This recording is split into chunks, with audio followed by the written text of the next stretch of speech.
ஆண்டவர் இரட்சகரமாக இயேசுவின் இனிதான நாமத்தினால் உங்களை வாழ்த்துகிறேன். இந்த நாளில் நம்முடைய ஆவிக்குரிய சிந்தனைக்காக ஆதியாகமம் 4 அதிகாரம் 7 வசனத்தின் முதல் பகுதியை நான் வாசிக்கிறேன். நீ நன்மை செய்தால் மேன்மை இல்லையோ?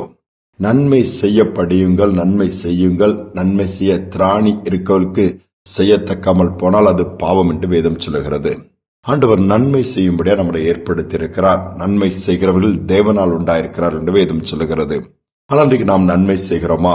நன்மைகளை பெற்றுக் கொண்டிருக்கிறோம் அல்லது நன்மைகளுக்காய் ஓடிக்கொண்டிருக்கிறோம்? நன்மை வேண்டும் என்பதே நம்முடைய நோக்கமாக இருக்கிறது. வேதம் தெளிவாக சொல்கிறது, நன்மை செய்தால் மேன்மை உண்டாகுமாம், இல்லாவிட்டால் அதற்கு ஆப்போசிட் தான். வேதத்திலே ஒரு காரியத்தை ஆண்டவர் சொல்லுகிறார். லூக்கா எழுதின சுவிசேஷம் 16 அதிகாரத்திலே வாசித்து பார்ப்போம் என்று சொன்னால் 19 வசனத்திலிருந்து ஒரு ஐஸ்வர்யவான் ஒருவன் இருக்கிறான். நல்ல வசதி, நன்றாக இருக்கிறான். அவன் ஐஸ்வர்யவானாய் இருப்பது தவறுண்டு ஆண்டவர் அந்த இடத்தில் சொல்லவில்லை. அவன் வீட்டு வாசல்ல அது பக்கத்துல ஒரு தரித்திரன் இருக்கிறான். அவன் பேர் லாசர் என்று சொல்லப்பட்டிருக்கிறது. ஐஸ்வர்யவானுடைய பேர் சொல்லப்படவில்லை. ஆனால் அவ்வளவு ஐஸ்வர்யம், நன்மைகள், ஆசீர்வாதம் இருந்தும் அந்த தரித்திரன் வீட்டு முன்பாக கிடக்கிறவனுக்கு உதவி செய்ததாக இல்லை. அதான் வேதம் சொல்லவுடைய படம்பெல்லாம் சரியான சுகம் இல்லாமல் பாதிக்கப்பட்டிருக்க வேண்டிய சூழ்நிலை நாய்கள் அவன் பற்களையும் நக்கி போட்டு விட்டது. அவன் அங்கு போய் அதை சாப்பாடு எடுத்து சாப்பிட்டாலும் கிடைத்ததாக கூட சொல்லப்படவில்லை. பசியை ஆற்றுவதற்கு ஆசையா இருக்கிறான். இப்போ சாப்பாடு மீதி கிடைக்கும் அங்க போடுவாங்கன்ட்டு அது கூட திருப்தியா கிடைத்துன்னு சொல்லப்படவில்லை. நாட்கள் செல்கிறத தரித்திரனும் மறிக்கிறான், அந்த ஐஸ்வர்யவான் மறிக்கிறான்.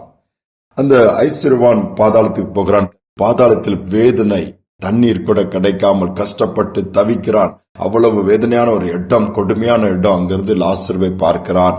ஆபிரகாம் அடியில பார்த்து ஆபிரகாமை பார்த்து தான் கேட்கிறான், ஒரு சொட்டு தண்ணீராவது அந்த லாசர் மூலமா கிடைக்குமா? இல்லை, இன்னும் அப்பொழுது சொல்லப்பட்ட வார்த்தை தான் முக்கியம். நீ பூமியில் இருக்கும் பொழுது நிறைய நன்மைகள் இருந்தது, நன்மைகளை நீ அனுபவித்தான். இவனோ தரித்திரத்திலே, பாடுகளிலே, கஷ்டத்தை, தீமைகளை அனுபவித்தான். நீ நினைத்திருந்தால் அவனுக்கு உதவி செய்திருக்கலாம், அதை செய்யவில்லையே. இப்பொழுது அவன் ஆற்றப்படுகிறான், தேற்றப்படுகிறான், நீ வேதனைப்படுகிறாய். வாய்ப்பில்லை, இந்த தண்ணீரை ஒரு சொட்டு நீ பெற்றுக் கொள்வதற்கான ஒரு லாசருக்கு இடத்திற்கு உனக்கு ஒரு பெரிய இடையில பிளவு இருக்கிறது. பாருங்கள், கடைசி நாட்கள் அல்லது நம்முடைய வாழ்க்கையின் ஓட்டம் முடிந்து மறு வாழ்க்கை, மறுமைண்டு ஒன்று இருக்கிறது. ஆண்டவருடைய சமூகத்துல இளைப்பாரி ஆண்டவரோடு சந்தோஷமா இருக்கிறது. நன்மை செய்யாமல் இருந்தால் இன்னொரு இடம் இருக்கிறது, பாதாளம், அடுத்து நரகம், பாதிக்கக்கூடிய இடம். பூமியில நமக்கு வாய்ப்பு கிடைக்கும் பொழுது நன்மை செய்து விட வேண்டும். யாருக்கு செய்வதுன்னு ஒரு கேள்வி வரும். நம்முடைய மனதிலே தோன்றும், இங்க உண்மையாகவே பாதிக்கப்பட்டிருக்கிறாங்களோ உங்க மனசாட்சி சொல்லும்.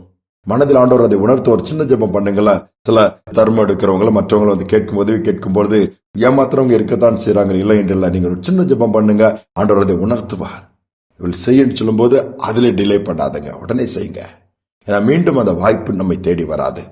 ஒரு சகோதரன் சொன்ன காரியம் ஆச்சரியமாக இருந்தது, அதுவும் யோசிக்க வைத்தது. அவன் வழியறிவே ஒரு நாள் ரோடு ஓரமா நடந்து போகும்போது ரெகுலரா போவான். போகும்பொழுது ஒரு வயதான மனிதன் அங்கு எலும்பு தோலுமாய் பசியோடு அங்கு படுத்திருக்கிறார். அதை கிராஸ் பண்ணி வேகமா போகும்போது ஆவியானவர் உணர்த்துறாரு, எப்பா இந்த ஆளுக்கு ஏதாவது மனுஷனுக்கு உதவி செய். பாக்குறான், ஆமா அது அவருக்கு உண்மையிலே தேவை இருக்கிறது. சாப்பாட்டு கூட வழியில் அவரால் எதுவும் வேலை செய்ய முடியாது, எலும்பு தோலுமா இருக்காரு. இவன் சொல்லுகிறான், நான் வேலைக்கு போக, இன்னைக்கு மீட்டிங் நேரம் ஆயிடுச்சு, இன்னொரு நாள் வந்து அடுத்த முறை வரும்போதுக்கு செய்யறேன்னு போயிட்டான் வேகமா.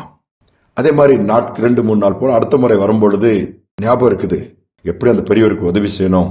ரோட்ல படுத்திருக்கிறாரா அனாதையா, அதற்கான ஈட்டபிள் சாப்பாட்டுக்குரிய காரியங்கள்லாம் வேண்டியதை வாங்கிட்டாங்க. போறான், அந்த இடத்துல அவர் இல்ல. தேடி பார்க்கறான், பக்கத்துலயும் இல்ல, வேற எங்கேயா மாறி சைட்ல எங்கேயா படுத்திருக்கிறாரு.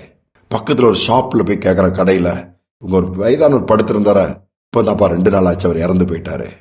இவருக்கு ரொம்ப துக்கமாயிடுச்சு. கையில வாங்கியிருக்க பொருள் அப்படியே இருக்குது. என்னப்பா அப்படி நிக்கிறா? அந்த கடைக்காரர் கேட்கற, இல்ல லாஸ்ட் வீக் இந்த 2 நாள் முன்னாடி இந்த வழியா போகும்போது அவருக்கு உதவி செய்யணும்னு தோணுச்சுது. டைம் இல்லைனால வேகமா அப்புறம் பார்த்துக்கலான்னு போயிட்டேன்.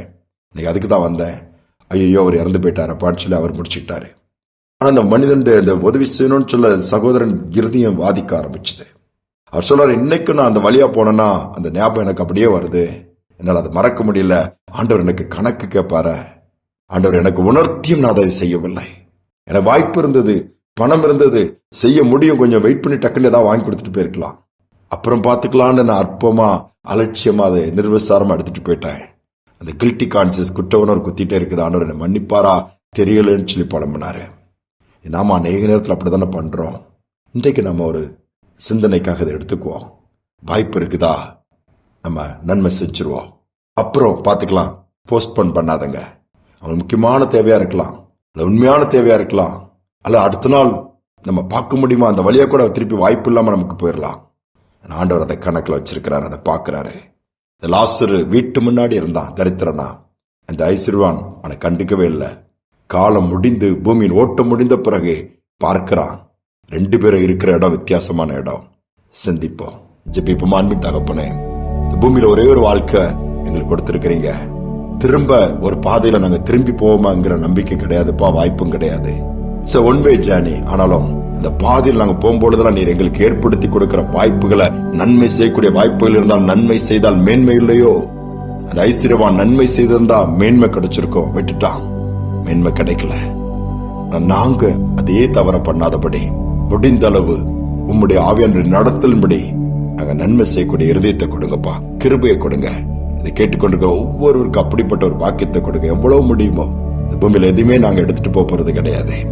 அப்படி நன்மை செய்யக்கூடிய இருதயத்தை கொடுத்து இந்த நாளில் எங்கள் சிந்தனைகளை மாற்றி நன்மை செய்ய எங்களுக்கு திராணி இருக்குது. அதை செய்யத்தக்கவர்களுக்கு செய்யக்கூடிய பாக்கியத்தை கொடுங்க. தாழ்த்தி ஒப்பு கொடுக்கிறோம். அதன் மூலமா மேன்மை பெற்றுக்கொள்ள கிருபை பாராட்டுங்க. துதிகரமே ஏற்றுக்கொள்ள இயேசு நாமத்தில் பிதாவே, ஆமேன், ஆமேன். நன்மை செய்வோம், நமக்கு மேன்மை உண்டாகும். இந்த சிந்தனையோடு இந்த நாளை தொடர்வோம். மீண்டுமாய் நாளை தினம் சந்திப்போம்.